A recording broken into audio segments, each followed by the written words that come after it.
All right, good evening, everyone, and welcome to Green White Checker TV, where tonight we have race number 6 of the season. Tonight here at Las Vegas Motor Speedway will be 135 laps tonight, and it is going to be warm on the track. May not be like that in most anywhere in the U.S. right now, but track right now 84 degrees ambient to 127 degrees track temperature, so drivers are going to have to be on their toes and make sure that they've got what they need to take care of those tires. And fuel mileage is here right around the 45 lap mark, so it should be right on the window for a 2-stop race on fuel. However, I think cautions will definitely be coming into the mix tonight. Also, the weather on the wind side of things also going to be something to watch for, as right now it is 17 miles an hour, and it's pretty much pointing right at the back of the cars coming out of turn 3 and 4. So it's going to make the turn 4 exit very interesting to watch over the course of this race. Craig Forsyth getting the win last time we were out 2 weeks ago over at Gateway. That jumped him up 4 spots into 4th in points, but right now Mark Murphy still holds that points lead by 69 points over Matt Wagner, Nick DeGroot 3rd, and then Craig, as you just mentioned, and Eric Schaus in the top 5. So we'll be curious to see, can Mark Murphy continue the top 5 streaks in every race? Also, Nick DeGroot also has a top 10 in all of the races as well, so part of the reason why those guys are up where they are in the points. So right now, qualifying going on here, just a little, about 2.5 more minutes for these drivers to put their laps down. Looks like a lot of cars are on track getting those laps in, so we'll wait and see what those times look like. But also, we'll have with me here in just a moment will be a Mr. Andrew Wood, who I was spying on him earlier, saw him racing earlier. I think it was last week, I want to say. So it was fun seeing him on track. But always selfishly love to have him back in the booth, and yeah, it's going to be fun to see what these guys have in store for us tonight. I have returned, and yes, I am back, and no, I'm not on the track tonight, and that's probably a good thing, because Las Vegas is definitely one of those tracks that kind of haunts me a little bit. I've had pretty poor success at this track in pretty much every race that I've done, so I'm much happier to be up here in the booth rather than being down there on the balmy, hot track. So yeah, we got a good turnout tonight. We got, what do we got? About 25 drivers, 26 drivers showed up. So this will be an interesting one. We'll see a lot of differing strategies, hopefully something similar to that we saw at Gateway, Worldwide Technology a couple weeks ago. And that'd be pretty interesting if we have some split strategy, but we'll have to see how it goes. These drivers are going to be probably going through it tonight with these hot conditions. Yeah, I think that's going to be it too, is I was talking to a few drivers, and it sounds like tire wear is going to be big with these cars, and I'm not sure if it's the wear or if it's just the heat that's wearing them out from just, of course, the speed of this track. It is also slightly abrasive. So yeah, it'll be interesting to see. Of course, I believe there is a limited set of tires here as well, so that's the same thing. That might open up those strategies, like you said, and of course, you never know on the timing of if and when cautions may fall. That'll obviously play a big role in it too. So. Yeah, there's going to be a lot to keep an eye out on. I did mention 45-ish laps on fuel. It's kind of the magic number to make it on 2 stops. Again, I don't think that's going to be an issue. I think cautions will definitely play a role somewhere in this event. But then, yeah, from there, though, it'll be interesting to see kind of how the drivers, just how they adjust on all of that. So, yeah, I'm looking forward to see what they have. And I don't know, Andrew, I think right now the 84, 127 track temp probably feels good to a lot of us right now with the cold that pretty much everybody's got in the U.S. You know, we were chatting right before we started about myself up here in the Northeast United States, and yeah, it's definitely chip the ice off your eyelashes kind of weather. If anyone can really understand what I'm going through there, but it's definitely cold, but it's also winter, and typically the end of January is kind of the low point. So we'll get through it eventually. Yeah, I'd rather just be somewhere like Vegas right now. We're warming up a little bit, but I'm more focused on seeing how these drivers do tonight and not focused on the cold at all. That sounds perfect to me. So, and with that, I'll say right on cue, it looks like the grid has just finished up here. So we're going to pull up that starting grid for tonight.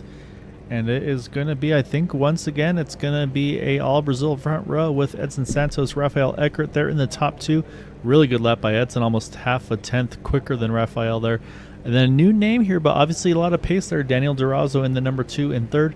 good qualifying. Mason Mitchum fourth, Eric Peterson. Then you got also, I think, to me at least, a new name. Not sure if maybe I've missed it from previous, but Sam Cosner. Then you got Rick Sanchez, Nick Wheeler, AJ Hobson, Jim Herrick there are top 10. 11th on back, you have then Shane Coker and Joe Branch, Craig Forsyth, Eric Schaus, Frank Irwin Jr., Jason Collins, Matt Wagner, Jeff Heisung, Chris Stouffer, Nick DeGroot, Mark Murphy, Hugo Galaz, the first of those not to put down a qualifying lap. And then Charles Teed there, 23rd, John Borsch, 24th.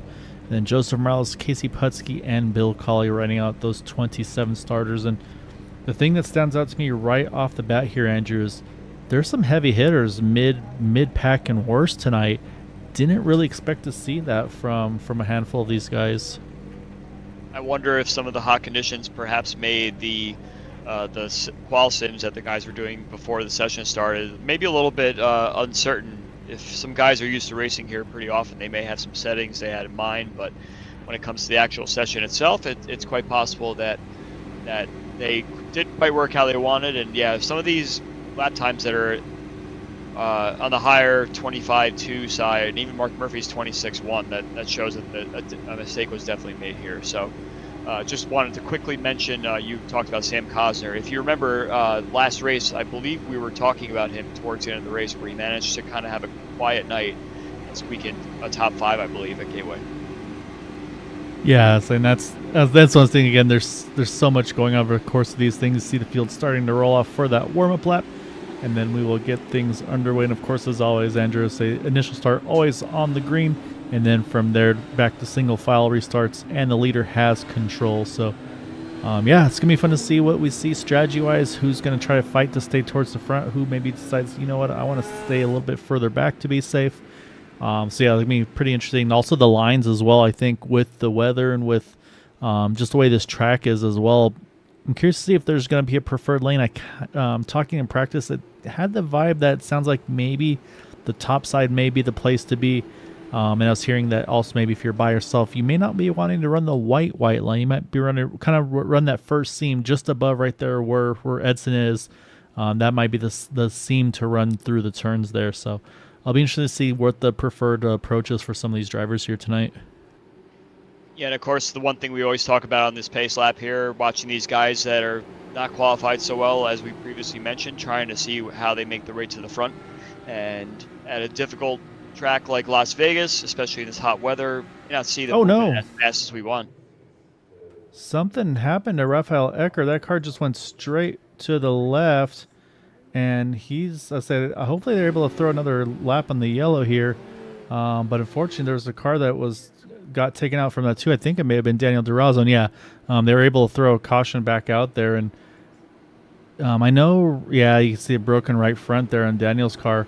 I know I've seen before, Rafael's mentioned he's had issues with his wheel, and I think that may have been, it just struck again, because that car it looked like it basically completely broke and just cut straight to the right, or to the left, I'm sorry. And it's unfortunate to say the two cars, obviously other than Rafael, got the worst of it there. So unfortunately, some craziness to kick things off with both those cars down in the pits. Yeah, unfortunately, that's not really a way you want to try and show up to a brand new league. And unfortunately, it seems like there was a little bit of a maybe a tire heating issue or something like that caused the car to loop. But yeah, definitely a very bizarre sort of thing that we don't normally see on these tracks. So I'm a little shocked by it, actually. Yeah, to me it looked like the steering kind of broke, where just like not on the actual car itself, but like on the steering wheel itself, where it just, sometimes I've seen where wheels fail, they just stay pointed straight, whereas his, I think when it happened, it just went straight left. And so yeah, so tough one there. You see the lights back on the pace car. I'm 99% sure that's the admin's trying to do right here. Get Daniel back up out on the track, get him up to speed here. Not sure if he'll be able to take his original grid slot, or if he'll have to start in the back. We'll see where he cycles through. But yeah, that's a tough welcome to the league. But obviously really, really unfortunate for Daniel, and obviously, of course, gotta hate it as well for Rafael, because again, I mean, that's not something that you want to ruin your own race either with. So but I'm watching Daniel, he's kind of hustling through here, so I think they're gonna let him slot back into his spot there. Kind of a nice move by the admins. And I'm going to throw a wrench into this, though. So they haven't officially started this race from what I'm seeing on the timing scoring here. It says lap 3. However, when I'm looking at the lap counter on my other app, it's still saying we're on lap 1. So that fuel mileage thing could come on even into more of a play here on the fuel mileage side of things. So this will be interesting to see. This added a couple laps under yellow that maybe now puts a few guys out of that 2-stop window if we go green. I've never seen something like this actually in any race that I've done, surprisingly enough. I don't know if it is lap 1 or lap 3.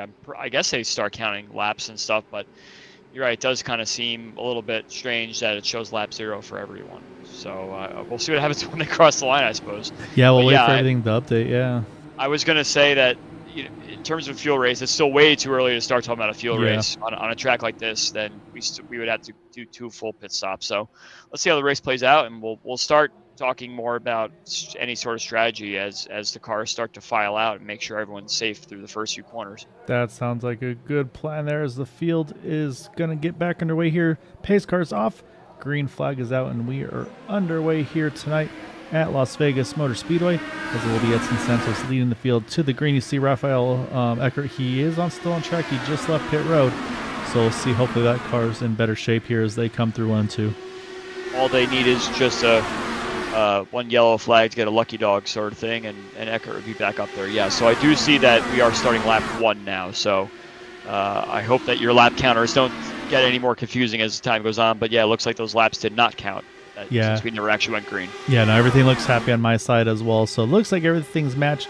And yeah, so right now you can see there, Daniel is going to have to shake off what happened. He's going to work the top side here, trying to see if he can work his way around Edson. Edson at the moment's just going to hang on to that lead here. And also Eric Peterson there just hiding in the shadows there. But yeah, so right now though, and we're going to have to kind of talk about the exit of turn 4. I think that's going to be the trouble spot for me. Based on what I saw in practice, again, just with all that wind, kind of shooting right off the exit. Yeah, we're still seeing 2 here, but the leaders up front are starting to go single file, which is pretty typical for conditions like these. You can try and pick up some spots early on, but eventually you're just going to start playing the sit behind and search for dirty air game, and that's what we see the leaders trying to do right now. Yeah, Daniel Durazo did take the point there in the 2, so he is now our leader. Last time by, actually, quickest car on track is this rim rider here, Christopher. And look at that angle there. Entered really high there and then cut it down and gets a great exit off of AJ Hobson. He's going to clear him there entering 3, and then he's going to slot right back up to the top side. So I think Stouffer showing where he wants to run that car if he can up on that top side, making good work. He is already up 9 spots from his starting position here, Andrew. Got some movement there early on, and it depends on who really wants to move forward and who wants to save the fuel, as I always say. It's always a little bit crazy to kind of shuffle things out, especially so early in the race. You want to pick up any spots that perhaps you messed up some qualifying or anything like that. But yeah, I don't see a lot of hasty movements right now. So perhaps people are already thinking later on in the race, maybe try and hit it later than everyone and do a little bit of an overcut. But it's definitely tough to see what people's strategies are at the moment. Yeah, but Chris is definitely, I think, one of the ones that's definitely running the highest of anybody. You see everybody's kind of running the second lane, kind of like we talked about right about that seam area. I mean, Chris is just rim riding this thing, and now I'll say he's working on trying to get himself up into that top 5. He's outside of Nick Wheeler, and then he's going to have his sights set on Peterson here once he gets out of turn 2, because that thing is just completely wound up right now. And yeah, right now, Chris definitely on the move. Durazo definitely showing his muscle up here at the front, leading this thing pretty nicely. And it looks like people have already forgotten exactly what happened on the last lap, or the first lap of the race to start. So he's taking command of this race, his very first race in the series here. Edson Santos is definitely hanging on to him, and it's starting to kind of gap a little bit back to third on the rest of the top 10. Yeah, and again, you wonder if maybe some strategies on fuel. It's like, okay, I want to stay towards the front, but I also want to try to save as much fuel as possible. As here goes Stouffer, he's going to jump to underneath Peterson here. He's going to see if he can grab that top 5, and we'll see. Now this time he's going to have to try to run the bottom here, and he's going to get a bunch of dirty air there from Sam Cosner up in front of him. Looks like he's going to make that pass stick, and so move now Chris up into that top 5. You can definitely tell Stouffer is at home here on these 1.5 mile tracks. If anyone remembers back to Kansas when he fell the lap down and was the only car seemingly on track that was able to pass other cars just using the high side. Not really using the high side too much here. I think the shape of the track and the banking is slightly different for that. But yeah, Stouffer is showing his 1.5 mile oval muscle here, and he's already picked up about 15 spots from his starting spot. Yeah, 15 spots on the dot there. So I'm saying he's not done. You can tell he's got more in him. So yeah, really. And the thing is, I mean, he's been passing people high, he's been passing people low. So really, really good stuff from him. I'm gonna jump a little further back here, trying to find some of our points contenders. Right now, Mark Murphy's just kind of in a nice little pocket here. He is up 7 spots, so he's had a really good start as well. I say he just hasn't decided to be as aggressive. I mean, I'm not even sure if it's aggressive, but he just hasn't made the ground up that Chris has so far. But right now, showing in the 14th position, just a couple spots back from the previous race winner, Craig Forsyth. Craig only up 1 spot at the moment from where he started. Nick DeGroot is up to about 18th, just 2 up from where he started. And he's got Charles Teed right behind him, so very familiar for those two. But same thing, used to seeing these two up in the top 5, top 10, not 18th and 19th. So we'll see how the things continue as the race progresses. But yeah, right now a little surprised to see him further back. But like you said too, I think they're just kind of letting this thing settle in a little bit. As up front though, things are starting to tighten up a little bit as Stouffer's worked his way up to 3rd. Stouffer is definitely on the move, and I think he wants more. He's looking every time he goes into turn 3, different lines. The turn 1 kind of low line seems to be what everyone's running, so it's tough to get an advantage there, but it's a little bit more wide open once you get to turn 3 and 4. And we were talking about that wind earlier in the session as well. It's up to 20 miles per hour now, so very windy there. So I bet it kind of opens up a lot more opportunity for drivers that either have some trepidation going through there or know exactly what settings to put in their car and make those moves possible. Yeah, you can see kind of exactly polar opposites, just like you talked about, low line 3 and 4, or 1 and 2, top here 3 and 4 for pretty much everybody. And so yeah, and I think like you said too, and that the wind, especially in turn 1 and 2, I mean, like I said, that's just going to almost add even more downforce on these cars, because you just got all that wind kind of shooting in the nose of the car, and it's just going to make it rotate really easily. And so I think that's why also probably a lot easier to hug that bottom than it would normally. So able to take advantage of that here as well. You can see that Stouffer now seems to have leveled out exactly where he was. So tire wear is starting to already become a thing about almost close to halfway through the stint. And perhaps his tires are burned up slightly more than others just because of how much actual driving he's been doing to get up towards the front. So I'm sure Stouffer has already kind of used up his stuff. So I would imagine that other drivers around are probably close to getting the most out of their tires right now and probably won't pick up too many more spots. So now it's just kind of tuck in and see if you can stay close to the car ahead of you and get ready for the first pit stop in about 25 laps here. Yeah, and it'll be fun to see as well, to see maybe who's been trying to take care of their stuff to maybe try to get those big gains on the second half of the run. I've been watching AJ Hobbs and Eric Schaus. They've had a nice little battle here for the top 10 right now. Schaus has it. I think AJ's trying to get it.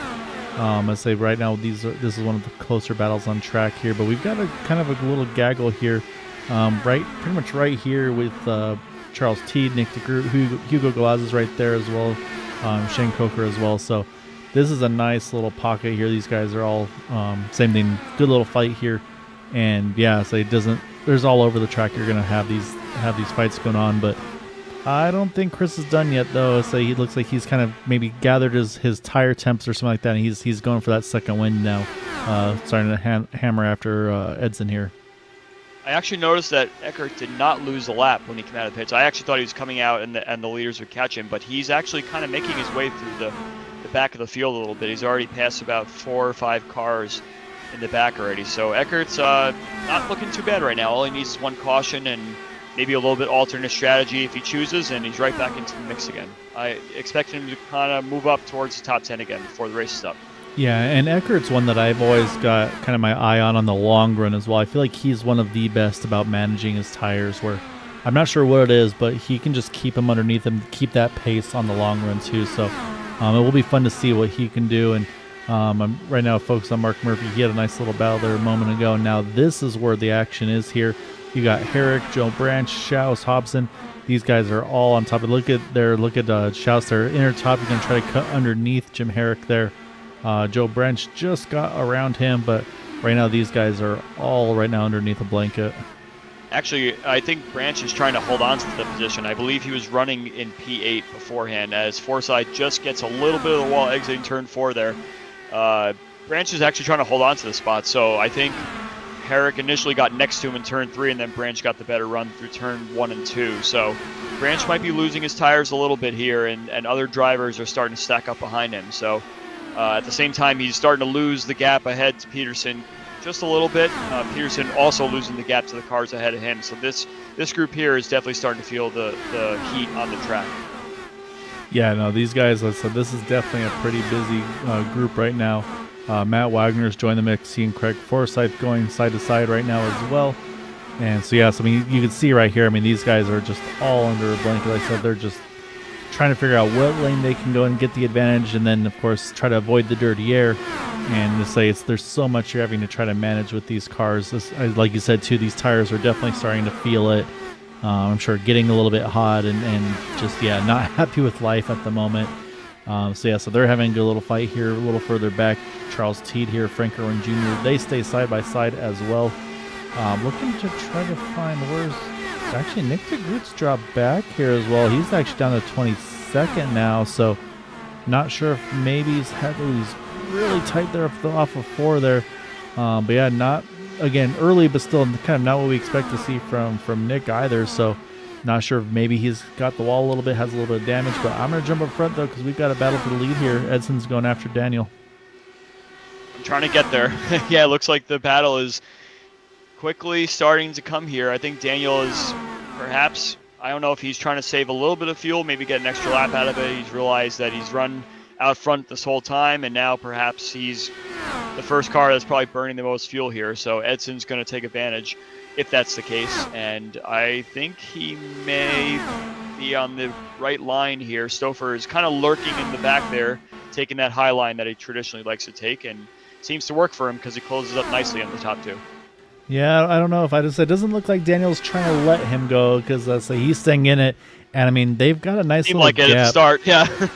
They got a good little gap here though, because you can see they got a little over a second to Mason Mitchum, who's pretty much right where he qualified, having a nice little quiet run so far here as we're approaching lap 28.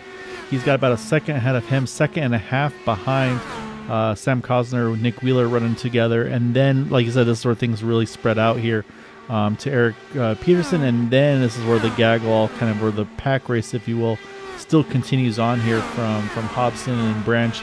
And then from here, everybody's within a half a second or so of each other, all the way back to Rick Sanchez.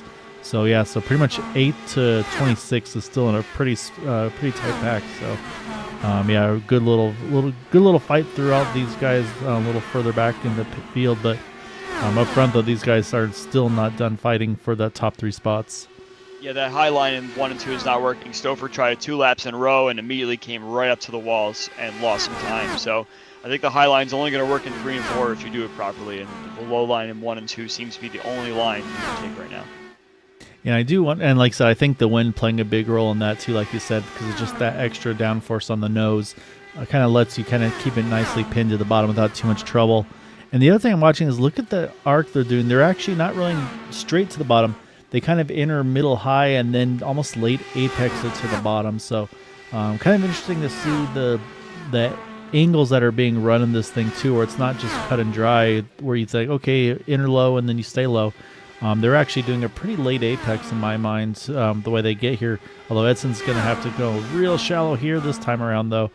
And it looks like, again, he's going to have a nose ahead. I don't know if he's going to clear. It looks like Daniel's going to try to keep him honest here through 3 and 4. And the tires are definitely starting to take shape here because Branch has now fallen to P10. He lost a spot to AJ Hobson a couple laps ago, and he just lost another spot to Mark Murphy. So these tires are definitely starting to go off for some of these guys, and some of the guys that have used their stuff up pretty early are going to start to fall through the field now. Yeah, so you can see Stouffer also, he's kind of fallen off the top 2. You can see actually Mason Mitchum starting to climb back up to these guys as well. So Not sure if maybe Stouffer tried something and didn't work and he's having to regroup, or yeah, maybe those tires are starting to give up the ghost. But that car looks very tight now. You see right there, almost like the push loose there out of turn 4. So yeah, I think these cars are really starting to fight. But man, these guys are going no holds barred right now still. And again, we're only on lap 33. They still got probably about 10 more laps on fuel, but neither want to give here. They want to hold on to this top spot. I think these guys are really, really hoping that the pit stop comes very soon and get some new rubber on. I can imagine maybe some of these guys start to kind of undercut each other and try and pick up some spots that way, because fresh tires will obviously be a lot faster from the time they start the stint to the end. So you could see that they were doing pretty. Let's see, they started with 25. Yeah, like 25, 30. 3, and then they're up to about 7s and 8s now. So 0.4 a lap if you pit early, that will definitely get you some sort of advantage here. So look for some people to maybe call it a little bit earlier than 45. Yeah, it's definitely that big risk versus reward like we talked about. 45 is, again, the magic number for a two-stopper, but like we talked about, we don't see this thing going green start to finish. And right now, I say Stouffer's definitely dropped off now. He's out of the draft now. And like I mentioned, too, now these guys behind him, they're about 0.2 of a second a lap quicker. So, unfortunately, again, I don't know if maybe Stouffer maybe caught the wall or something like that out of 4 or something like that and hurt his pace. But, yeah, he definitely doesn't have what he had earlier. So he's kind of getting under attack here from Mason Mitchum. Again, about a 10th or 2 quicker. And then other ones that are starting to pick up the pace. So I'm looking at these guys here, Peterson, Hobson. They're all in the 89s, 90s, 82 for Matt Wagner, or for Mark Murphy, Matt Wagner. So they're still running the pace of leaders. And then one of the quickest cars still on track, as we talked about on the tire saving side of things, is Rafael Eckert. Ran a 78 last time by, and I think was the quickest car on track. Matt Wagner actually 74, but these guys are on pace with the leaders though. So, and these two just, I say, you see their little move there, and yeah, these two can't get away from each other up front. Yeah, we already had one taker on pit road, Bill Colley from the back. So Bill Colley is all set, ready to take some new tires. I'm not sure if he'll pick up many spots doing that, because of course you pay for it later if you pit early. So it's kind of a risky strategy. Yeah, I think Bill is just in that position where he's like, all right. And knowing Bill, too, I don't think he's going to force the issue too much here. I think he's probably just going to try to let these tires settle in, probably do a little bit of saving, I would think, right now, and then see how things go. Or maybe just try to find a line that others aren't running and go with it there. But so, yeah, it'll be interesting to see right now. Mark Murphy, he's starting to now. He's kind of doing the slow gain, if you will. Big push there out of turn 2 there. He's going to try to cross under, it looks like, out of 4. But yeah, say Mark Murphy now, he's up 12 spots to Stouffer 16, now 13 spots. So he's just been doing it kind of little by little versus Stouffer kind of just dropping the hammer right off the kick. So we'll to see if it maybe settles in a little bit, because we are at lap 40 here though, Andrew. So 5 laps or so, we should start to see that pit cycle kick in here. And like I said, I feel like it's going to be these two. And look at this too. He's kind of broken Edson now. They've got 0.8 off of them. And so I'll say they've been able to separate themselves from one another. AJ Hobson and Mark Murphy have been side by side for about 2 laps now. They're getting very close to one another. And this battle for, P8 or so, they are definitely still side by side for a 3rd lap now, so neither driver really wants to give in. I think Murphy might have it now as Hobson gets a little tight on the high side exiting 4.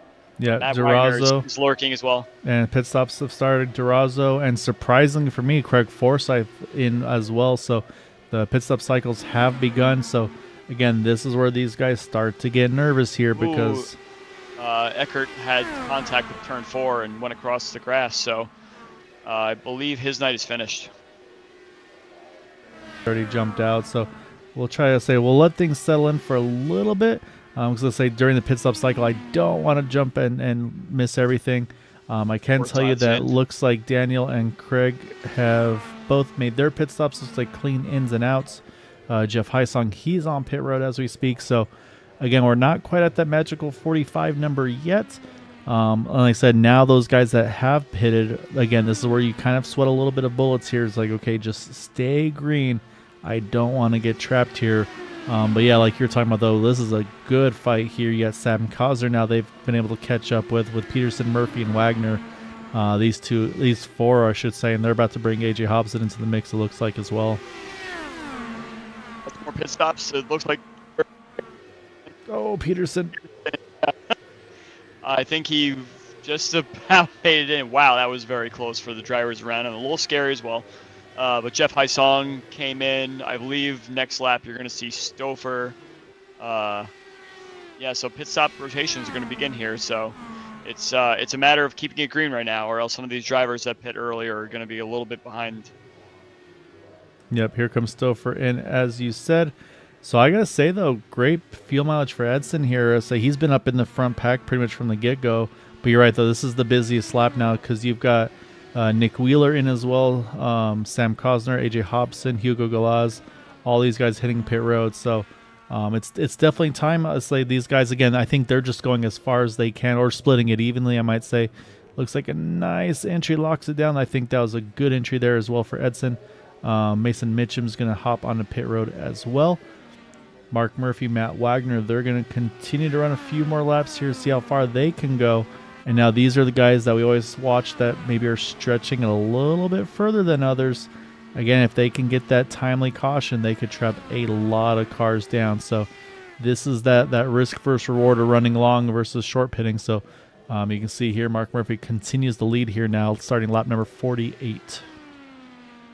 Now, I'm kind of curious to the long strategy. Other than trapping the cars a lap down, I don't really see why you wouldn't just break this race into 3 45-lap segments since we're only doing 135 laps tonight. But, yeah, you could definitely tell that some of these guys want to trap some other people one lap down and take it from there. So, interested to see how long these drivers can go. I can't imagine that they can go much further. Mark Murphy and everything. I believe Murphy's coming now, actually. Yeah, Matt Wagner and Jim Herrick, they've both hit pit road. Looks like Frank Irwin Jr., Charles Teed as well. So, yeah, pit roads, I think we've got about 9, well, actually, now at this point, now about 5 more cars that have yet to pit. It looks like you said, Murphy's about to hit pit road as we speak. Coming to lap 50, he is in.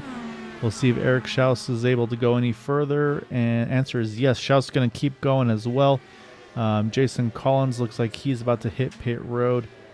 Nick DeGroot's going to continue on here in the 89, and then that's going to cycle things back over. Once they finish, should cycle things back to Daniel Durazo, but right now he's still got to wait for these two here. Schaus and DeGroot still yet to pit. Interesting, the different pit strategies here. We kind of saw it last week at Gateway as well. Maybe a little bit more spread out in terms of lap count at that track compared to this one. But yeah, I think you're right. I think Durazo is going to retake the lead here once everyone's done their pit stop. Glad to see that everyone's gotten in and out on green flag stops safely and no one got trapped a lap down. So now the strategy can start to play out all over again, and we'll see what happens when these drivers rejoin the track for their second stint. Yeah, and that's the thing too, is they have to get all the setting. And actually, that's something you can talk about, Andrew, is you talk about the pit entry, pit exit, but then you've been making adjustments to this car for the low fuel, for the full fuel, cold tires, dirty air, clean air. I mean, so, okay, you get into pit road. Okay, I got my new tires, got everything. What are you having to change behind the wheel as you get back underway after having a full green flag cycle?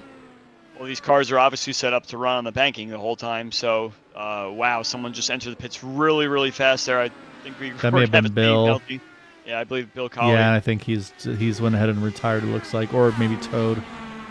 Yeah, that was a really scary pit entry there. We could have had our first caution there if things played out differently. But yeah, these cars are meant to really run on the banking, just how they're set up and everything. So when you transition to the flat part of the track, if you have any weight jacker in the car at all, you're going to have an uncomfortable feeling just entering the pit lane, especially because the right rear is loaded. But you want to go back to the negative weight jacker. So it's constant changes that you need, especially on the pit in portion. The pit out is essential as well because you want to go as fast as you can on the access road to get back on the track again. But it's very easy to spin the car if you have the wrong settings in. So it's a very hairy time for those that want to do a pit stop and do it without really sacrificing too much time while also keeping the car safe. So it looks like cycle has completed. So now this is going to get more interesting again. So now the field's starting to, it's a fair bit spread out. Top two, we got about 3 seconds between them. Stouffer and Edson, they're pretty close together, not even half a second. But then I'm looking at when these guys pitted. Durazo pitting at 41, Craig Forsyth at 41, Edson 46, Stouffer 45. Matt Wagner of the front runners went the furthest to lap 48, and he is in 5th.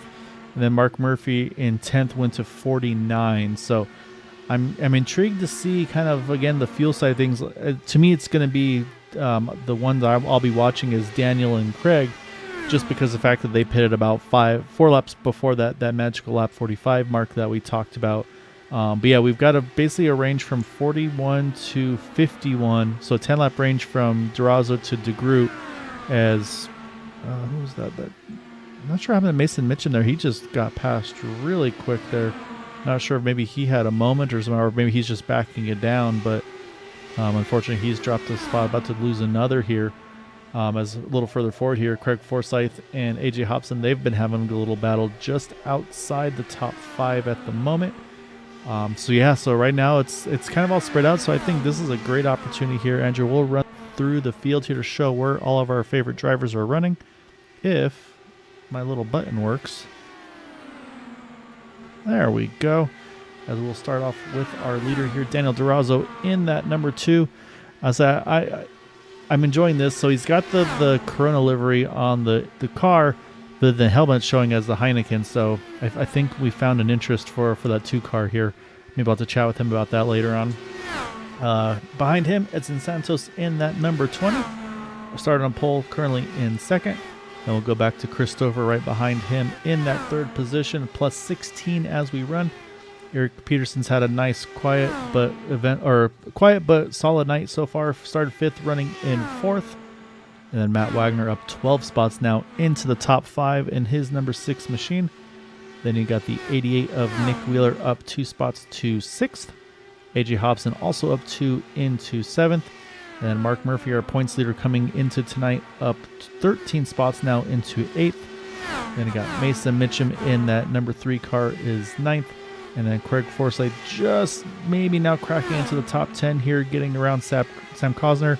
We'll jump back to Sam, who is running in that 11th spot, 10th, 11th spot right now, back to 10th in the 00.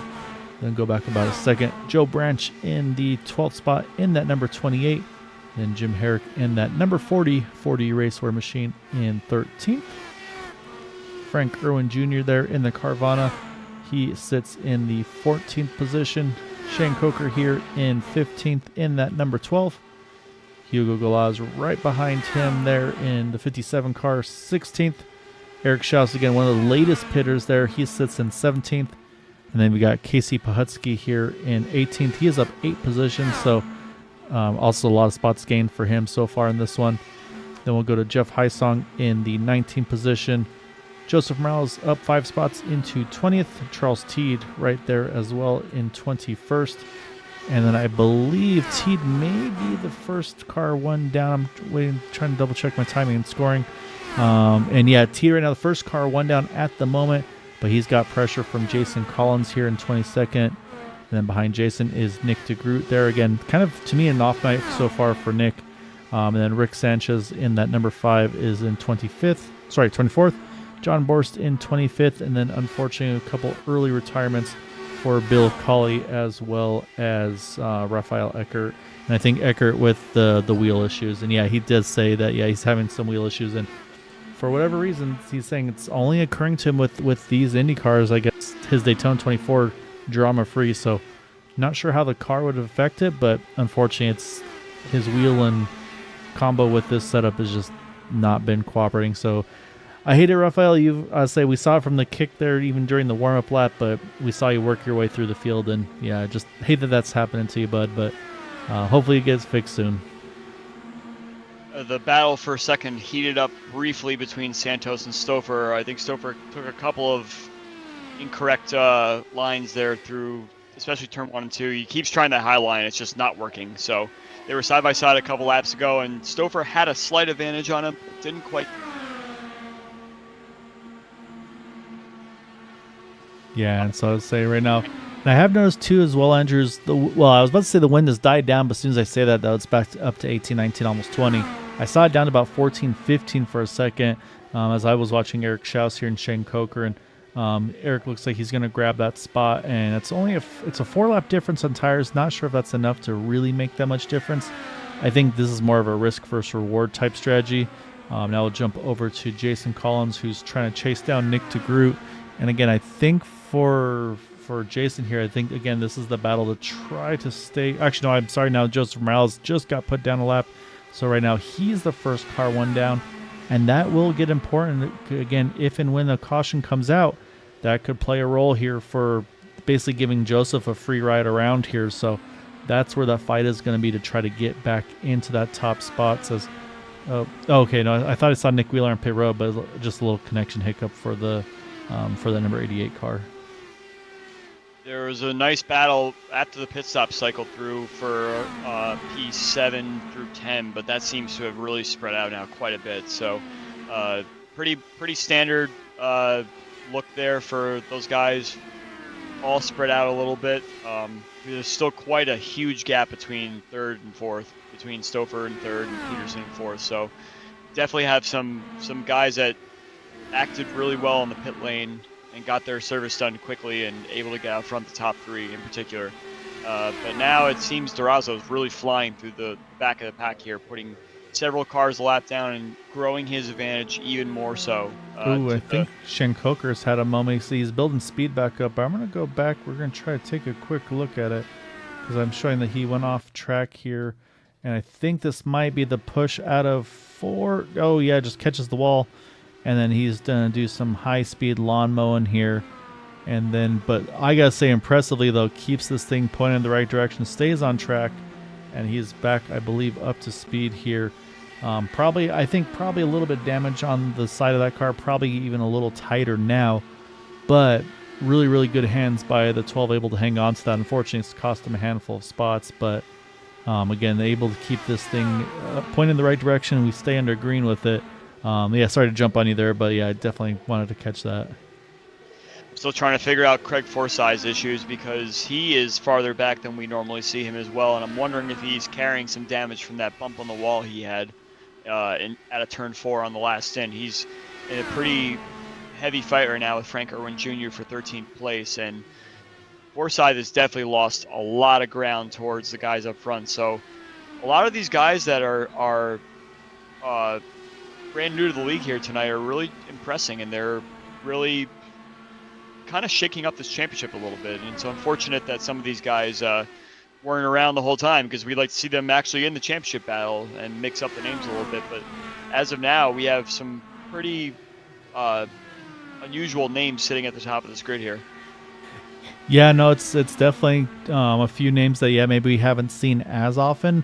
And like I said, definitely some big names that, Joseph Morales, I think he may have had an issue. Roscoe's actually gotten the wall out of turn 4 also, so not good news for our leader here. Yes, and I think Joseph also had a moment, so I'm going to jump back real quick, try to take a look at Joseph's issue.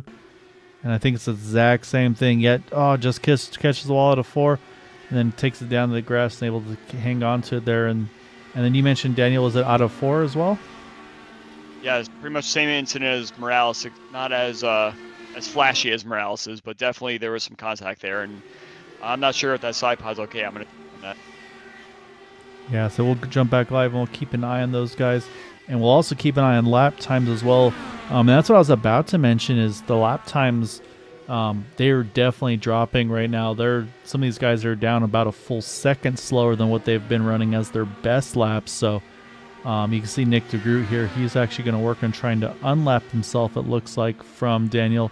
But yeah, it looks like, pace-wise, though, it looks like Daniel's back okay. And right there, I was watching him. He was literally running the white line there. I think these cars definitely probably getting tight.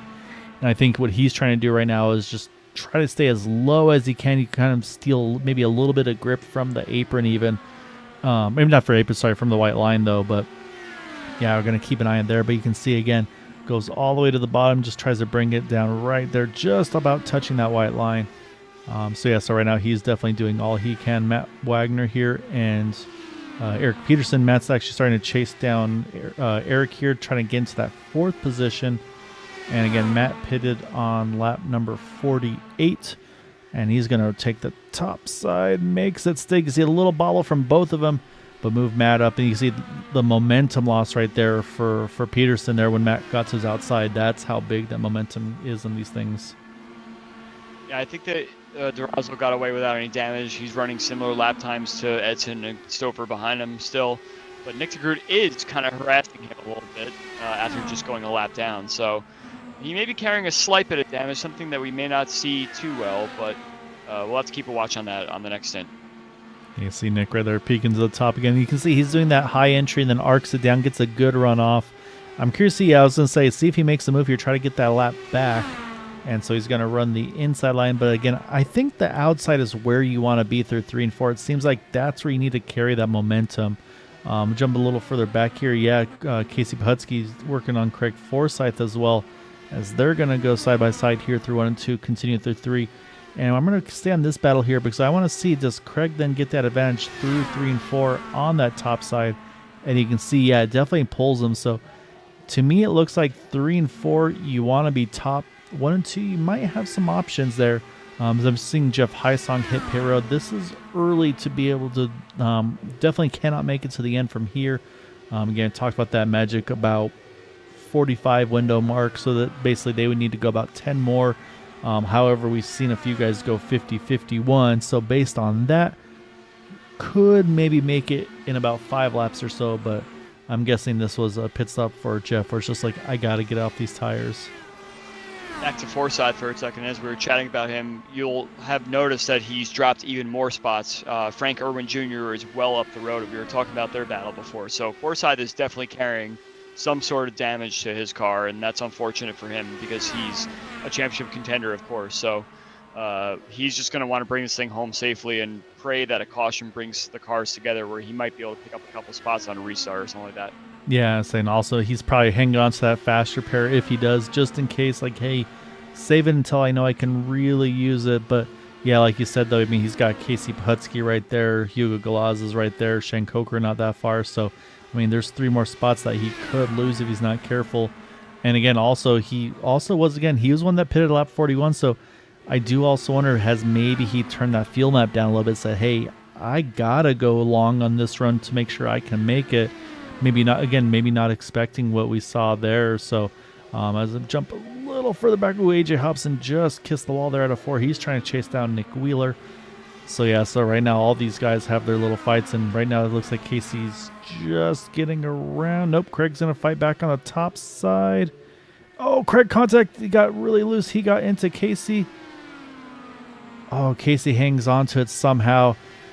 Oh, almost makes contact there with Shane as well. I don't know how Casey hung on to that car, but unfortunately loses 3 spots from the process. Craig's kind of gathering it back up. Hugo's gotten around him.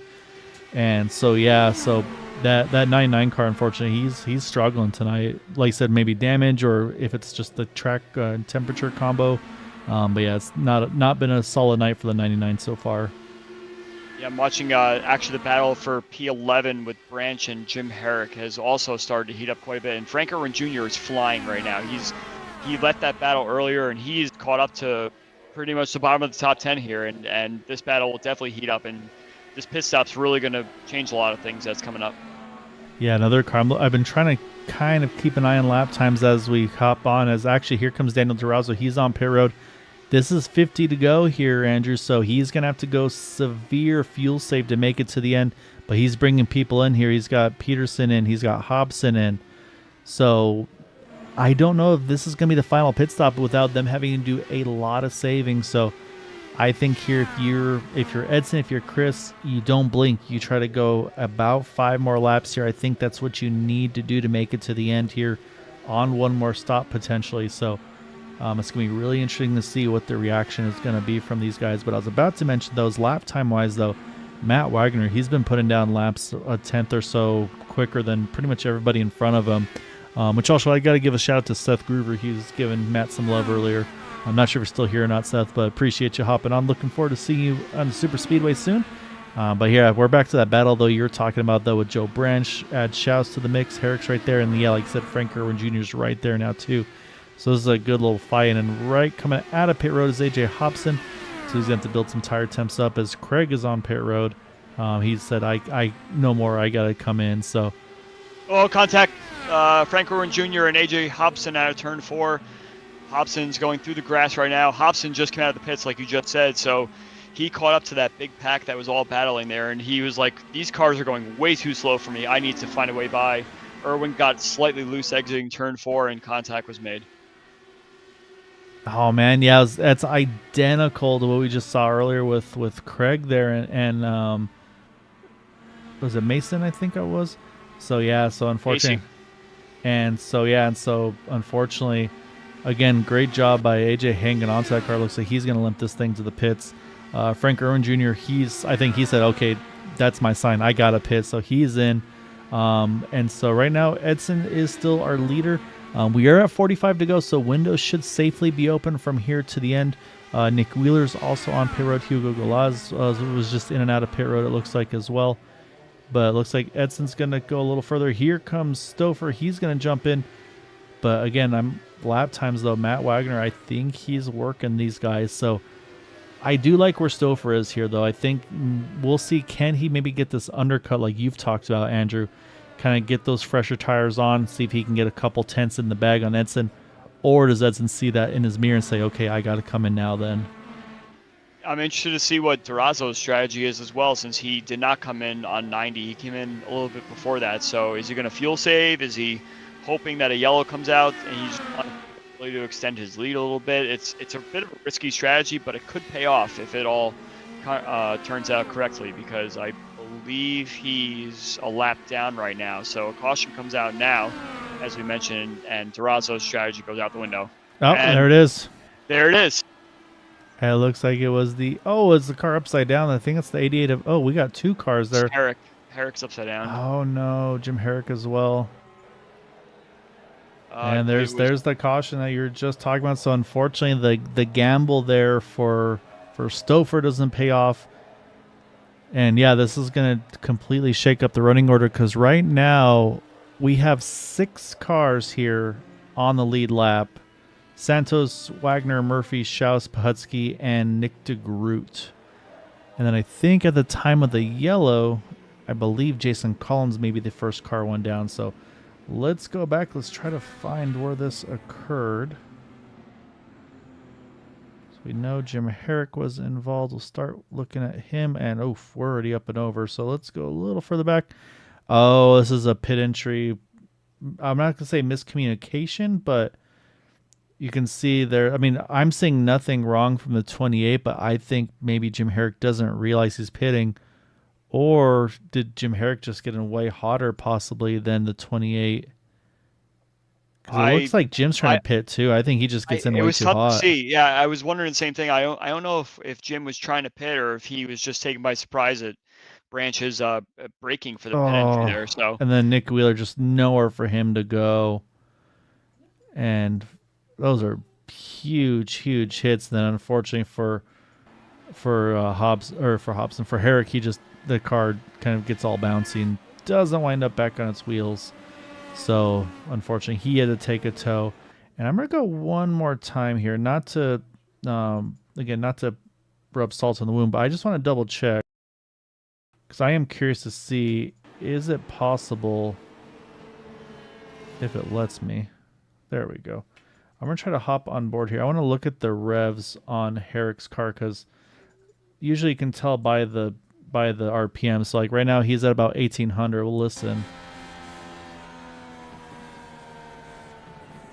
Oh yeah, he was pitting too. He just came in way hotter, yeah. Yeah, so that tells the story for sure. Yeah, so just unfortunately different pace on entry, and so that's going to catch him. So leaders did pit, so we've got 1st through 6th here that have all pitted. They stay under on the lead lap, of course. Jason Collins, I believe, was the wave around car, so he is back on the lead lap. And then we are going to have a slew of drivers taking this wave around here on the 1 to go. There goes Craig. Here comes Daniel. He's going to go as well. Well, he should be going here as well. You can see the guys behind him are getting antsy. There goes Peterson's like, I'm not waiting. I'm just going to go. So all these guys are going to try to get back. And so, yeah, so basically now Edson's going to get back and take over the field. And so that's going to give us now back to 13 drivers on the lead lap. But we've still got a number of drivers trapped a few laps down here. Forsyth was actually 2 down, so he's had to take the wave to get back to just 1 lap down. So we're going to have from the 5 of Rick Sanchez all the way back of these guys are going to be from Sanchez to Coker in 18th. These drivers are all 1 down, and then Frank Irwin Jr. on back. These guys are going to be 2+ laps down. So the Lucky Dog battle, so like the 5, the 86, the 99, that's going to be some fighting as well with Hugo and Shane as well to try to be the first car 1 down. So yeah, we're going to get back to it here, Andrew. So we're going to have our first restart, and that is going to be now where the 20 has control of this one. He can go as early or late as he chooses once the pace car leaves the field. And then so now at this point, pretty much for most of the field here, there should be no questions from here. These guys should be able to make it to the end on fuel.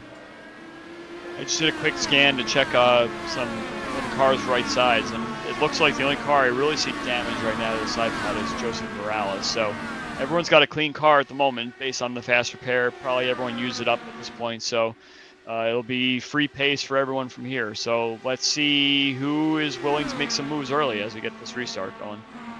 Well, it looks like Mark Murphy's ready to make some moves. He's going to try to take that top side. Looks like he's going to get to the side pod of that 20. Again, we talked about the top side in 3 and 4 seems better than 1 and 2. But I think 1 and 2, the inside line definitely seems to prevail. So Mark's going to try to capitalize on this. He's been running long this whole time. Now he's going to have to try to make some moves to try to get to the point. Again, we talked about, he's got a top 5 streak where he's finished top 5 every race this season.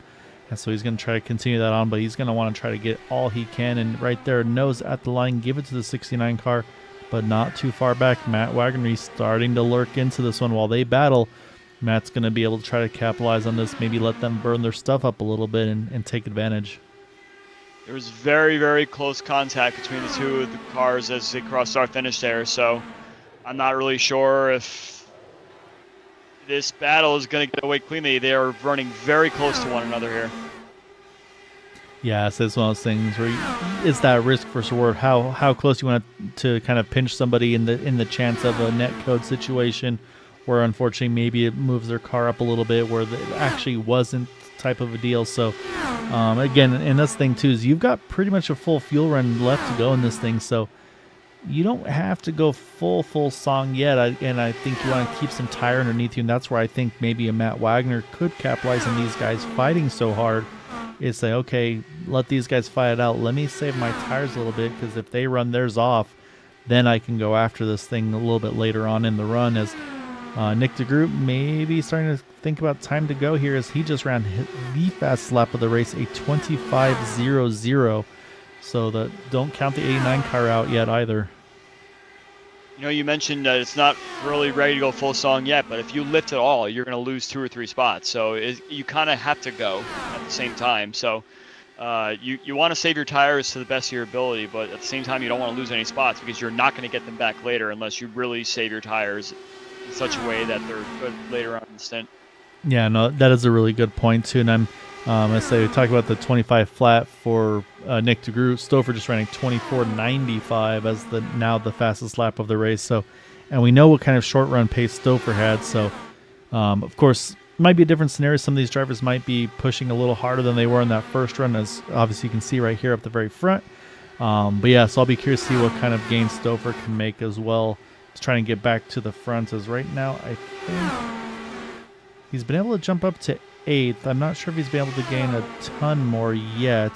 But then again, also we talk about Daniel DeRosa, so he definitely got a tough deal on that one as well. So, but right now, like I said, this is obviously the fight right now for the lead here, as we're going to come around to 31 to go. Cars are sticking pretty close together compared to the first stint, so maybe there really was some kind of laying back a little bit at the start of the race, but you see some side-by-side action through much of the top 10 here, especially the leaders going at it. They both want to see who can get ahead of the other and run away with it, but right now it doesn't look like that. And there's the contact that I mentioned before. Oh, yep, there's. As I went to go check another battle, and then unfortunately Yeah, you see Mark Murphy's going to stay pointed in the right direction. Everybody's got to try to sneak around him. And then unfortunately somewhere in this, we're going to see Edson. I think he's already had to take a tow. And unfortunately I turned away to look at something else just at the wrong time. But we'll go back here. We'll take one more look at this one. And we'll see how this contact occurred. But yeah, I mean, you were watching. You kind of had that feeling that it's only a matter of time. And right there, yeah, they just. I said that's not even a netcode situation. They met in the middle here, and unfortunately, both cars significant damage. Look at Matt Wagner having to make quick evasive action there to avoid him on the inside. But luckily, I think. Yeah, you see Nick DeGroot. He was going to go low. He sees him jump to the bottom. He's going to jump back top. So. Luckily, I think that's going to spare anybody else in this whole incident. So there's another wreck right now as we speak going into turn 3. Oh, no. Forsyth. Oh, no, not Craig, too. So I'll say we'll jump back full speed here. Oh, yeah, there's a bunch of cars in this next one as well. So we'll just stay. This is still on replay. We're running back through to see what's happened now here. It'll be on turn 4 the next lap. Yeah, so... Turn 3, rather, sorry. Everything stayed so clean, and then unfortunately just kind of everything's jumped the shark after this. But I think, as I'm watching, it looks like there's a lucky dog miscommunication. I think someone got the lucky dog and then just gunned it, and unfortunately, whoever that is behind Craig actually is the one that got hit, and Craig was collateral damage. Oh, if that's the case, that's going to be the 2... Oh, yeah, right there. It's Hugo. Just, like you said, just throttles completely up into the back of the 2 car. And teleports through Jim Herrick, which is also kind of bizarre. I'm wondering if there's something, because he's driving. Yeah, there's something going on now with Hugo's car where it's as if these guys don't exist. Man, this has been such a weird one. So I'm gonna. And it wasn't supposed to be a weird one. It was just a complete green one. And then all of a sudden it was very strange. I actually also wonder if the way that he drove through Stouffer's car like that almost makes me think there might be a connection issue of some sort. Perhaps he's driving and then all the cars on his screen disappeared and he just kind of was like, okay, I'm gonna go. But suddenly there was actually cars in his way. Yeah, well, and I've seen it. That was a very strange one. It looked like a lucky dog almost. Yeah, it did. You're right.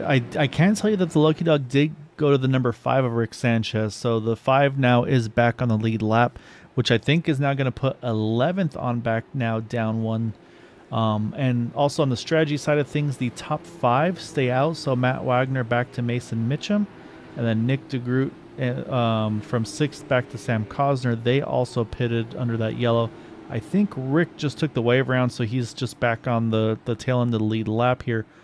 But with all that stuff that's happened now, we've got so many cars in the pits here, Andrew. I mean, look at this. You got Edson, you got Mark in there. Craig is still in there. So this race has completely turned on its head the second, like the last 2/3, if you will, of this race here. Very, very strange. And I was going to mention for what we saw with Hugo there, what I've seen before is on his screen, everything's gone, but all of us can still see him. So I'm thinking that's got to be pretty much what happened there. And so he's kind of like, you don't know where you're supposed to be, so you just kind of drive through, because you could also see his car wasn't affected by the contact at all compared to obviously the other ones that he hit. So that's a tough one for those guys too. It's a tough pill to swallow, keeping it clean for so long for that. But we're going to come back to it here, though. 27 to go at the line. Look at Eric Schaus. Matt's waiting. Now he goes. That's going to be a risk of a stack up further back in the field. But it looks like we're going to get through on the start trial here okay. But yeah, Eric Schaus was ready to pounce on that 6. We didn't even get to talk about if there were any pit stops. I'm not sure if anyone pit or got new tires or what. There was so much going on there. The top 5 did not pit. DeGroot, Peterson, Pahutsky, and Cosner and Heisong all did pit.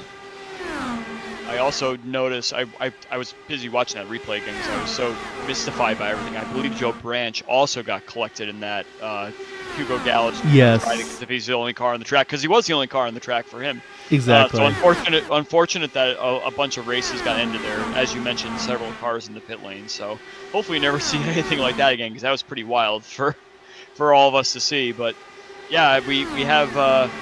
I'm fully impressed by Frank Irwin Jr. here and how he's been driving. Unfortunately, I think he got stuck somewhere along the way, but he's running with the top guys right now, and he's running pretty fast lap times as well, sticking with them. So what could have been for him if things kind of stayed green the whole way around and he didn't get caught up in any sort of pit dramas.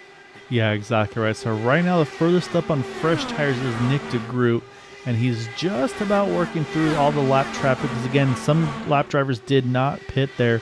And with the IndyCar rules, it's only within 10 to go where the lap cars drop to the back. And also, I'm looking right now, I'm watching Chris Stouffer. He's getting back to us. This is a great break for him, too, because, again, he's been really quick, but he just got hampered by that untimely yellow. So now he's got the track position back. He wants to get back after this thing, and we've seen the pace that he's had in the 13. And then, yeah, like I mentioned, though, DeGroot, he's going to have about 10, 15 lap fresher tires than some of those guys that stayed out. We'll see if that makes any difference as well. But and then we also the Lucky Dog battle, which is what I was about to mention before the incident with the leaders, where it was between the 5 and the 86, and the 5 got it. Now it's the 86 and the 12 that are battling right there. That black car and then the green car. That's our Lucky Dog battle for those first cars one lap down. So that's also going to be a fight within the fight, if you will, here. But right now, this is a battle up front. These top three, these guys, there's not going to be anything held back with these three drivers. They all really want to win right now. And I don't believe any of these top three are in the championship fight right now. I believe that. I mean, not that they're lagging in the championship, but I believe that in terms of where they stand, yes, you're right. Any of them win, and they throw themselves right back into the conversation again. Yeah, so with the tough night. Yes, unfortunately with the tough one for big wiggler for Matt there out of 4. Oh my goodness. That was almost an incident right there. I'm shocked that it wasn't actually. But yeah, so unfortunately with the issues for Mark Murphy, it looks like that likely, I'm not going to say it's out of the question yet, but likely takes him out of the running for the top 5 streak. But yeah, that's also going to greatly shrink the points battle potential. Matt Wagner was 69 out of the lead in second, and then DeGroot is 81 out of the lead in third. So 3 wide. Oh my goodness, these guys. Oh, Stouffer just kisses the wall there. I think he's going to get away with it, but then doing this, look at Nick. He's right there now. He's got the freshest tires. Yeah, I was just gonna say I'm shocked Stouffer is still trying that high side out of turn 2 or out of turn 1, because it just does not work, and he keeps throwing himself up there. I don't know if he's trying to scare someone to maybe lift on the throttle a little bit or something like that, but yeah, every time he goes up there, he always winds up very, very close to the wall, and I'm pretty sure he's probably touched it a couple times as well. But he's pretty much given Eric Schaus a clear shot of the lead now as the tires start to wear out as the stint goes on. Yeah, so now put DeGroot into that mix, and not too far away, Peterson starting to creep back into this one as well. And I haven't given a lot of attention. Jason Collins, he's kind of kept it. Oh, we got one off in the grass. I think that's Shane Coker. It is some more off-roading, but looks like he'll be able to hang on to it. We'll stay green.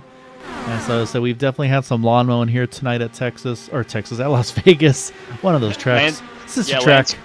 Landscaping the bill is going to be pretty high for some drivers, so I hope that one of these guys wins the race and can pay it off. But yeah, so now the roles are reversed here. Now the 72 trying to hold off the 6, and with that little hiccup too, that puts the 86 of John Boris. Now he's fairly safely now in that Lucky Dog position, and right now he's probably feeling pretty good about that, because these guys again about to go 3 wide there on the entry. And again, you see Stouffer, he's gonna, I think the third lane in 3 and 4 is definitely a good spot to be in. But like you said, 1 and 2 just doesn't seem like, I think right now Stouffer's just trying to find any real estate he can to keep the clean air on the front wing. You see here comes that big cut down. He's gonna get a big toe here out of 2. Where does he go? I thought he was gonna take it to the apron there. Schaus and Wagner are getting very close, just like Mark Murphy and Edson Santos were doing before. So let's hope these guys don't get attached to each other, and we have another incident that takes out the entire top 5 here. But you can see you're absolutely right in what you were saying before, that all these drivers want to win so bad. They're sick and tired of watching some of these championship leaders take it, and they want to be the next guy to win. Yeah, so I'm looking at the list, and Stouffer has won at Michigan, but Schaus and Wagner have not won yet this season. Nick DeGroot has not won yet this season. So, yeah, so I mean, these are definitely some hungry drivers here. Like I said, add Peterson to the list here as well. He's going to want to try to get a win under his belt this season as well. And there's the move. That's what I was waiting to see. And same thing, Schaus tried to give him some space, but Wagner was up there, and there was almost contact again. But Stouffer in front now. Oh, Stouffer just was barely able to clear there, but now he's going to have the inside here through 1 and 2. We've seen that seems to be the place to be. But again, I'm watching Nick. I'm sure he's not laying back, but I do wonder if he's just kind of plodding a little bit. Stouffer would have taught him something, right? Yeah, I got to jump back though. I think you've talked about Sam Cosner recently too. Look at him. He's just worked himself into the top 5. DeGroot just hit the wall out of turn 4. Oh, no, Nick. I think it was just a scrape. I think he might have gotten away with it. It was similar to the Durazo one from before.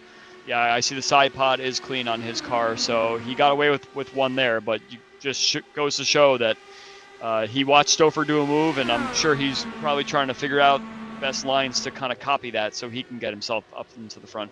Oh, man. 72 and the 13, so close out of turn 4. I say, basically, yeah, they're... Obviously, it's not that Stouffer's opening the wheel up. It's just, again, we talked about there's 17-mile-an-hour winds basically pushing these cars out of turn number 3 and 4, and that's going to make these cars very tight, just basically push up to the wall. And so that's making it very tough for the inside car to hold the bottom. And again, you see him push up there. He has to lift out. There's that wiggle because of it. And that's going to allow Schaus here to get the nose through the start-finish line here. Not enough to clear. But again, though, I mean, if that's the last lap move, give the win to Schaus with that, just, again, due to the keeping the momentum up top. Wagner just got the wall, got side pod damage. It's the end of the win searching for him, unfortunately. Yeah, we'll keep an eye. We'll see now that's going to maybe open the door for some other drivers. Look at Mark Murphy. He's going to try to get back up there, at least maybe try to get some laps back even potentially, because, again, you don't know how this thing is going to go. So if he can do anything to get himself back into this one, it's worth a try.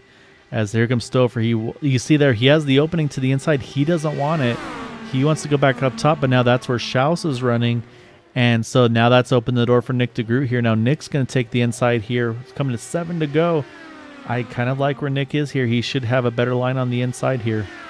I don't know how this is going to turn out, Gael. I'm kind of wondering, because there's so much ebb and flow. Just when you think that you have the lead by about a second, the next lap suddenly you got 2 people right behind you again. So, yeah, you're right. All these guys are going to be plotting and trying to figure out what exactly, as Matt Wagner gets the wall again, and he's going to lose 4th place to Sam Cosner.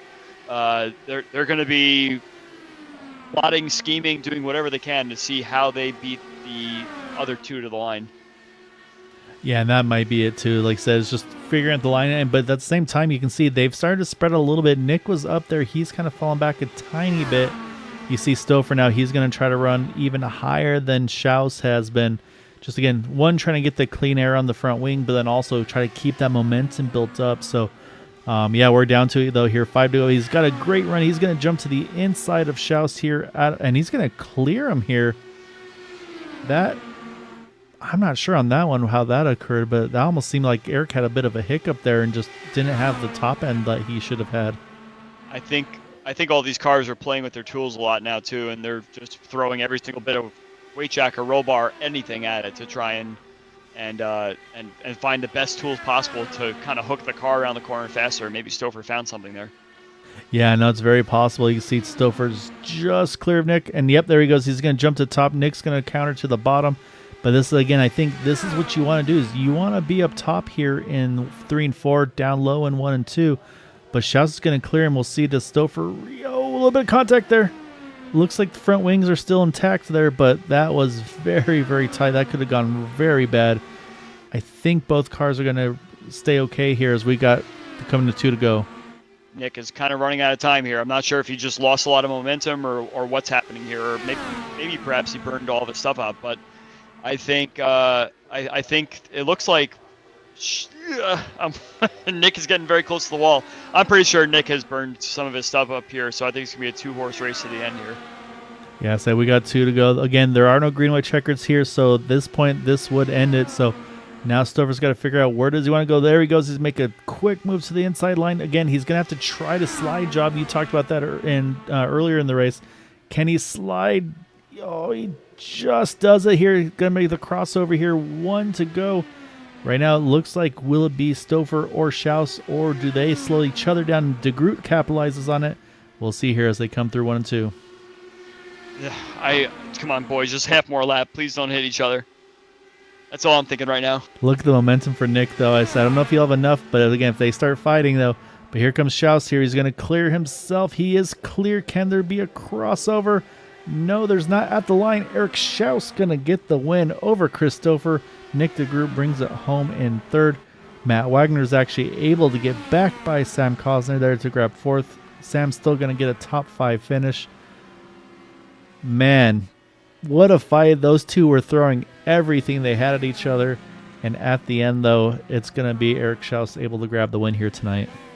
I'm still trying to catch my breath. I just sat here with my hand on my head going, these two guys are just going to hit each other, and we're going to really not know who the winner of the race is going to be as they come around the last corners. But, wow, I mean, what a battle. It just racing inches apart, with no regard to any internet connection issues or anything like that. It's so risky, but it put on quite a good show for us. And I don't think we've commentated a race quite that intense for such a long time now.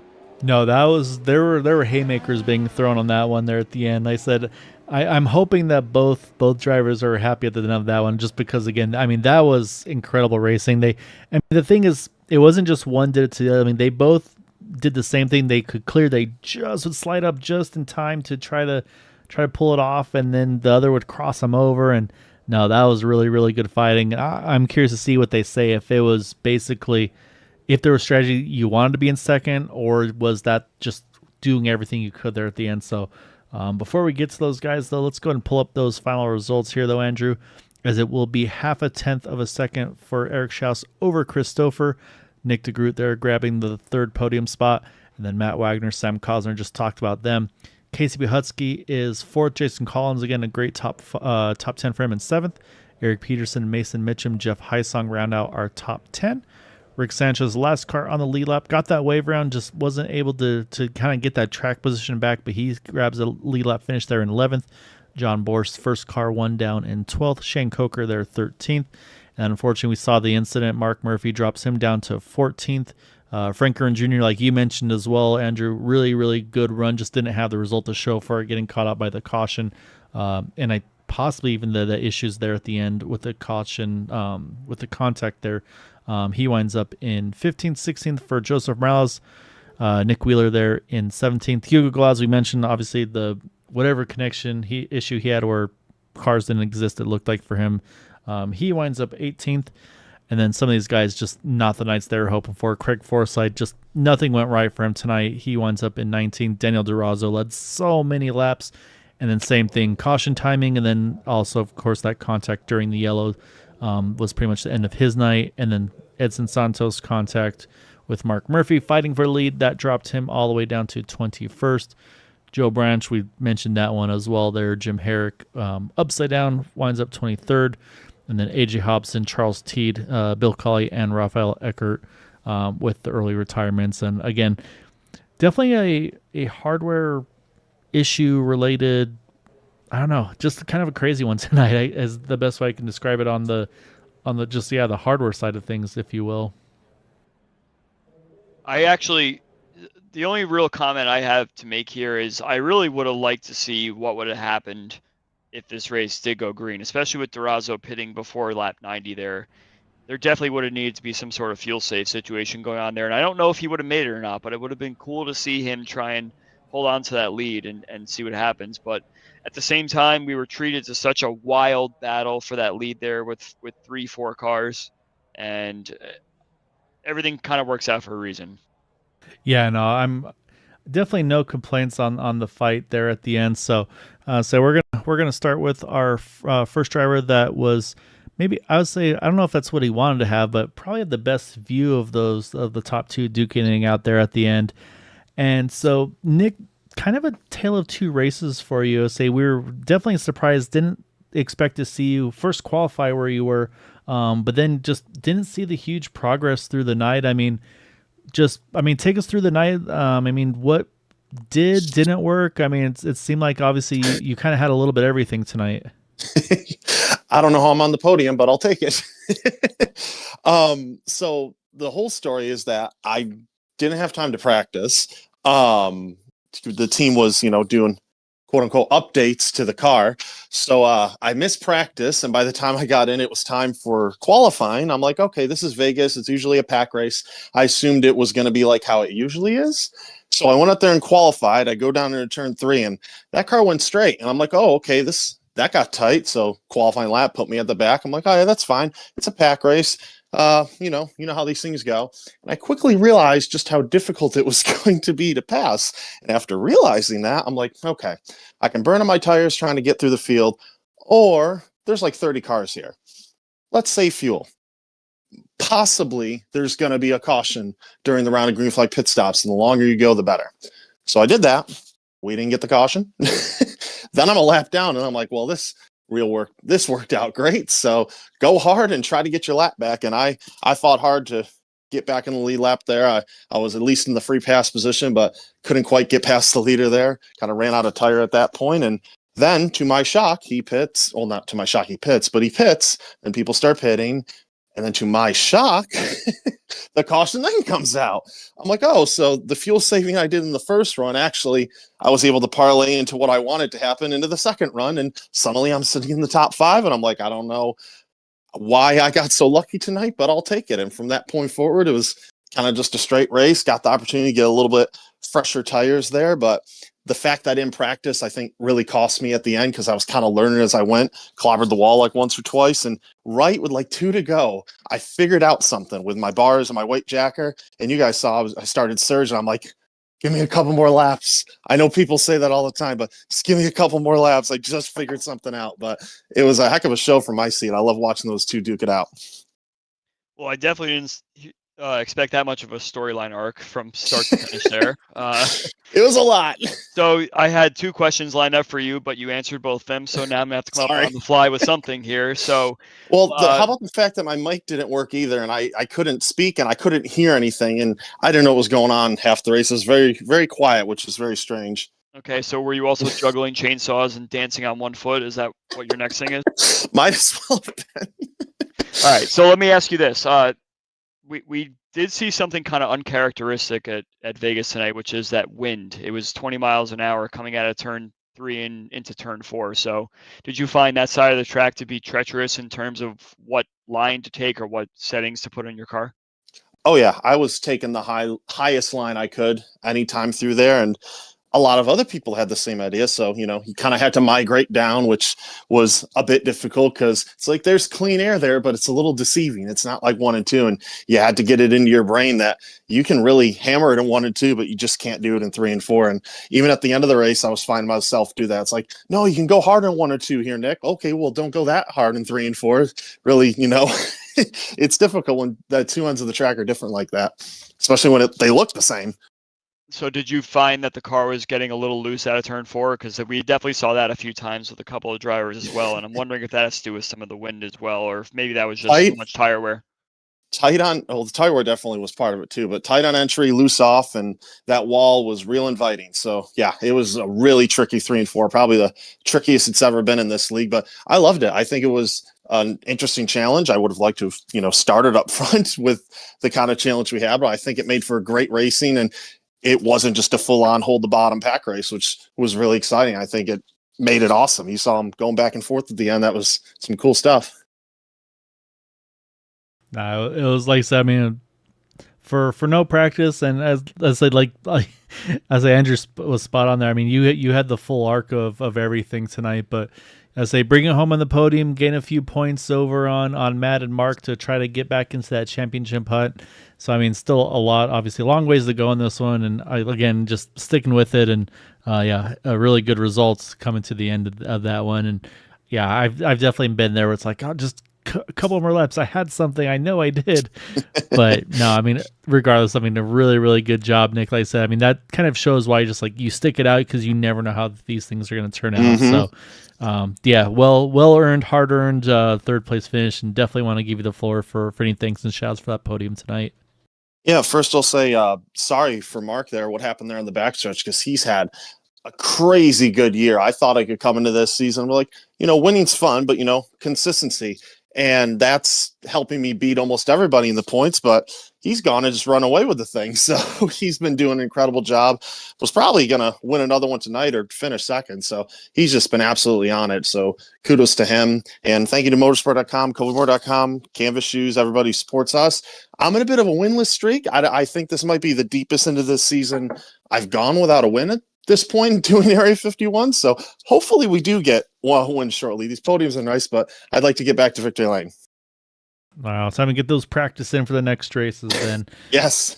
But no, great job though tonight, Nick. Definitely always a pleasure seeing you out here and chatting with you, man. So look forward to, we'll get that Top Step interview soon. Hopefully. Thank you, guys.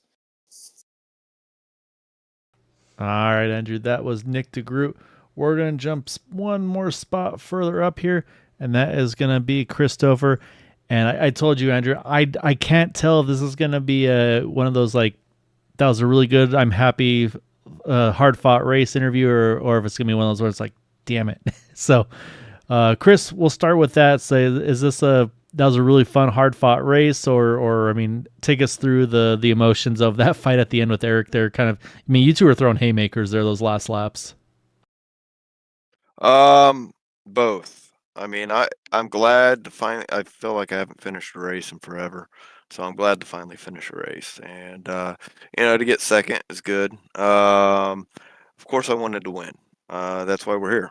So, all the stuff starts going through your head. What could you have done differently and all this? But he just he stuck it in four and drove it to the finish. So hats off to him. So I saw another Christopher 1.5 mile Highline Fest going on. So let's hear the tricks of the trade that you got going on, because it didn't really work for you much in turn 1 and 2, which I pointed out a couple times, that every time you went high there, you lost like 2 or 3 tenths. So what were you trying to do there? And was it working for you perfectly at a turn 3 and 4, or were you, especially at the end of the race, trying different stuff there to get ahead of Schaus? Well, yeah, at the end of the race, I was just trying to do different stuff. And I knew I wasn't going to be able to get a gap necessarily, but I was hoping it would, he may get some dirty air and just give me enough that I could keep him back there. But, I just used the high line in 1 and 2 a lot just because I got clean air and then I could dive down the track. And passing in 3 and 4 was really difficult when you're in traffic and you had any sort of dirty air that you're going to get on your nose. So, really, I was just trying to run. I tried the low line a few times. I felt like I was losing too much momentum doing that. So I just kind of stuck it up high. There was a couple moments there where I really had to check up, or I was going to get into the wall and end my race prematurely. So. There's always a risk factor running up there against the wall. But it just seemed to be where the clean air was. And then at the end of the race, I was just trying to find clean air wherever I could. And luckily I was able to make it stick and, not take anyone out. I was quite worried for a little bit there. It was very tight, close racing, but respectful and clean. And we all made it to the end there. Yeah, no, it was like I said. I mean, it was a really exciting race. And say both Andrew and I, there's times where like, yeah, we were basically catching our breaths on those fights. But then obviously it was the same thing we talked about with Nick as well. Actually, both of you gained 17 spots from where you started to where you finished. But for you, it wasn't a just roll out of it or roll into it. It's like, yeah, I'll pick them off one by one. I mean, you pretty much, like Andrew said, I mean, you jumped to the wall, and it was like you had an extra gear over those other guys. I mean, did it feel like they were maybe trying to save or anything like that? Because you still had the fuel mileage to do the two-stop strategy, as we saw. But I mean, you gained, I want to say, like 15 spots in, I don't know, maybe the first like 15, 20 laps of that race. I mean, just what was that the game plan? Was like, hey, I want to get as far up as I can, as quick as I can, or how was that? Because I mean, it was impressive. Well, I appreciate you. I appreciate you saying that, but certainly puts a smile on my face. You know, it just kind of happened, really. I just went for where the clean air was, and yeah, I got a terrible qualifying. I mean, that's embarrassing. Qualifying there, we missed it for sure. But you know, when the race started and the green flag dropped, it was just wherever the clean air was is where I was going, and it just happened to be up high. And for some reason, yeah, it seemed like everybody was going low and having to lift, and because I was up there by myself, I just kept my foot in it, just kept driving around everybody, and next thing I was in top 10, then I was in top 5, and then I was battling for second place, and then at that point, I was just kind of like, all right, tires are getting worn. I could certainly feel them going, so I just kind of rode it out until the first cycle of pit stops, and then it was just race on again. And we had that unfortunate caution there with the teammates, which you never like to see. I I would like to, if it would have went green, it would have been nice. But you know, it was a fun race overall, especially passing the cars and everything. So um, you know, like I said, I was happy to finish the race for once. And I know I say that, and I'm probably more hard on myself than I need to be, but it was a hard fought race for sure. No, it was a hell of a job. I said we had a lot of fun watching you work through the field, man. So yeah, definitely don't put your head down on this one. It was a really, really fun fight watching you two duke it out, and yeah, I mean, a hell of a job tonight, man. So go enjoy this one, and look forward to chatting with you again soon. Thank you. Thank you.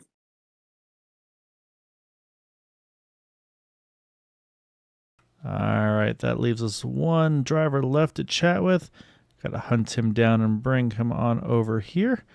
And that is going to be this guy right there next to him. That is going to be the 72 of Eric Schaus. And Eric, we talked to Chris. We got to ask you the same thing. I mean, you two were just throwing haymakers there at each other at the end.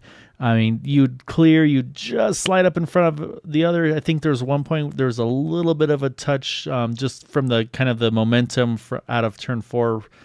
But in the end, you were able to make it happen there. I mean, was there any strategy of where you wanted to be there, or was it just kind of corner by corner? It's like, I got to try to get ahead of this guy. I mean, because it was, you guys were going back and forth there those last couple laps, pretty much every other lap. Yeah, that was a hell of a race. I originally was thinking I wanted to be on the high line because I seemed to have a run out of the upper lanes, or could carry more speed, and those guys would push up down on the low side.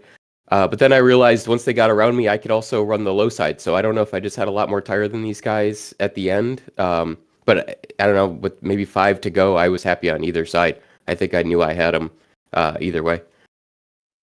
Well, I'm going to shock Gael here and say that I think the right driver won the race today.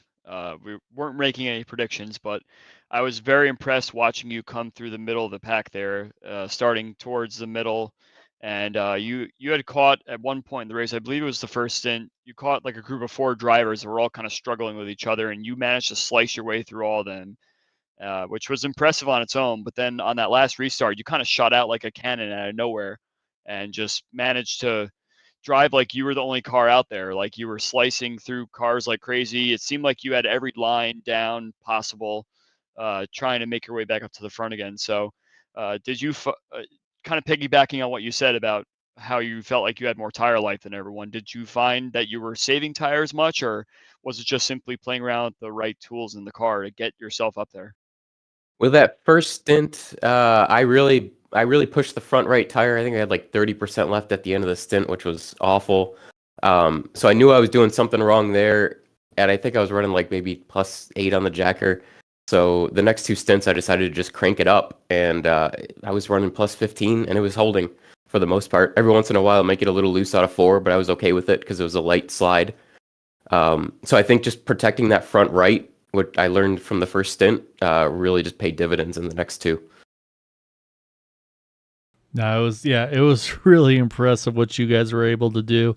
And like Andrew said, I mean, there was some points where we're watching them, and you'd make a move, and it's like, and then off you went. And obviously the kind of the race really kind of turned on its head with the caution timing. We saw you were one of the ones that went the furthest on fuel the first run.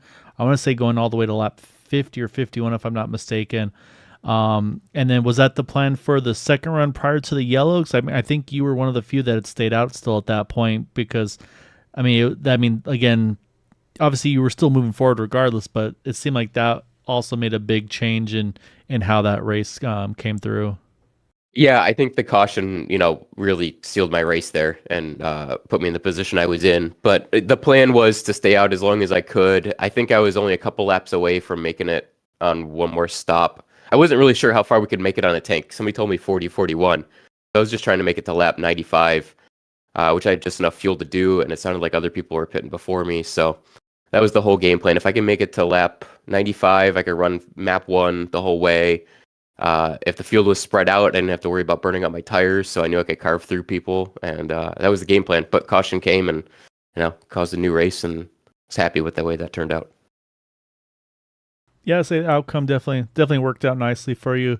The only thing I'm going to say is you only gained 13 spots tonight. Stouffer and DeGroot gained 17, so we're going to have to work on that in the future. Absolutely. But no, I mean, a hell of a job tonight, man. Like I said, it was you guys, the fight you guys had was just incredible. I say, Andrew and I had a blast watching you guys duke it out there at the end. So before we let you go and enjoy this one, as always, definitely want to give you the floor. Any thanks and shouts for that win this evening? Yeah, well, great racing with those guys, DeGroot and Stouffer, and Matt too, until I think he touched the wall, unfortunately. So great racing with all those guys. It was hard racing. I think I picked up 12x in the last 10 laps between the three of us. So we were leaving no space. So shout out to those guys. Thanks to Area 51. Thanks to you guys for broadcasting. Shout out to my wife and daughter, even though they probably never hear this. And yeah, that's it. Thanks, guys. Yeah, tell Dr. Schaus that she needs to stop working so hard and come watch the broadcast again. I miss her. Yeah, absolutely. I'll let her know. Go enjoy this one, Eric. Congrats again, man, and look forward to seeing you again soon. Thanks, guys. Congrats on the win, yeah. So, joking aside, Andrew, with I'll say, obviously give him a hard time about the kind of the points or positions gained, I should say. I was looking at the top 6 finishers, even top 7, actually. So Eric Schaus, winner, gains 13 spots. Second and third gained 17 spots. Matt Wagner in fourth gained 13. Sam Cosner, he only gained 1 spot to 5th. Casey Putsky up 20 spots from 26th to 6th. And then Jason Collins up 9 spots to 7th. I mean, kind of just shows on this one tonight. I mean, it just at some point, again, probably the fuel strategy and all that. And of course, some of these guys just not having the qualifying the laps they wanted to, but it completely just turned the head on the race, and a lot of big gainers. And unfortunately, say then you have the Daniel DeRozzo, Santos, Joe Branch, Herrick, Hobson. They all lost 20 plus position or 10, 15 plus positions on the counter side of it. But yeah, just impressive though to see the top 7 have such gains over the course of the race. I think some of that had to do with that long run pit strategy we were talking about, because that yellow kind of trapped a lot of people lap down, and that immediately just accelerates you right to the front. So yeah, good for Jason Collins getting his best finish of the season, I believe. And also Casey Putsky, we saw him mowing the grass there at one point, and we've seen him have some unfortunate races this season as well. So I'm pretty sure he's happy with the top 6 as well, and only good things going forward for him as well if he can build on that. Yeah, no, exactly right. And yeah, also definitely Casey's best finish so far this season as well. So, and the thing is this, and that's the thing is that this one, obviously the talent level's gotten ridiculous with these guys, but it's just also right place, right time, unfortunately at times. And the caution timing, sometimes that burns you, sometimes it'll help you out. And And then from there, I mean, it's still not over. You still got to capitalize on it. So yeah, so really good job by all those guys. And yeah, that was a fun one. I mean, to go caution free as far as we did with the way that the grid started with all the chaos, like yeah, it looked like it was going to be a rough one to kick things off. But yeah, all the drivers did an awesome job tonight, and it was a really exciting one. And we'll rack them up and start all over again for the next one, and I'm looking forward to it. Yeah, no, it's going to be fun. So I'm going to actually spy real quick, see where we're at next, and that is going to be 1 week's time at Iowa Speedway. So we're going to shrink them all down to a much smaller, I think it's was it a mile and a third or something like that? It's less than that. 3/4 of a mile, something like that. Yeah. So it's a smaller one. So that's going to be a fun one to say. That's also a very multi-groove track, so that'll be fun to see what lane these guys want to run there. So that's going to be a very interesting race. I'm looking forward to seeing that one. But Andrew, as always, man, it's a pleasure doing these with you. I have a lot of fun with it, and yeah, it's definitely enjoyable to do these with you. So thank you as always. Everybody that watches and supports us here at Green White Checker TV, as always, also appreciate that. We'll be back doing the Super Speedway side pretty soon, pretty much once the Super Bowl finishes up, as well as the NASCAR Clash and all that stuff. Kind of avoid the conflict of scheduling. We'll be doing the Super Speedway races here as well shortly. So, as always, I hope you all enjoyed it tonight. And as always, of course, take care, stay safe, and have a good night. See you next week.